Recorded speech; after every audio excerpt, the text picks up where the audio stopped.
ইরানের রাজধানী তেহরান সহ একাধিক শহরে একের পর এক বিস্ফোরণের ঘটনায় চরম আতঙ্ক ছড়িয়ে পড়েছে। রাজধানীর মধ্যাঞ্চলে আকাশ প্রতিরক্ষা ব্যবস্থার সক্রিয় শব্দ শোনা যায়। একই সময় পূর্ব পশ্চিম তেহরানেও শক্তিশালী বিস্ফোরণের খবর আসে। পরিস্থিতি দ্রুতই উত্তেজনাপূর্ণ হয়ে ওঠে। যুক্তরাষ্ট্র ও ইসরায়েলের টানা বিমান হামলার মধ্যেই ইরানের বিভিন্ন শহরে আঘাত হানা অব্যাহত রয়েছে। বন্দর আব্বাসে একটি রেডিও স্টেশন লক্ষ্য করে হামলায় অন্তত একজন নিহত হয়েছেন। খোররামাবাদ ও উর্মিয়ায় আবাসিক এলাকায় হামলার ঘটনায় প্রাণ গেছে বেশ কয়েকজন সাধারণ মানুষের।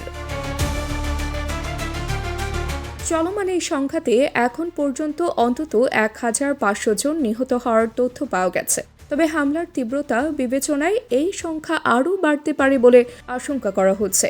একই সঙ্গে ইস্ফাহান, কারাজ ও আহভাজ শহরেও বিস্ফোরণের খবর পাওয়া গেছে।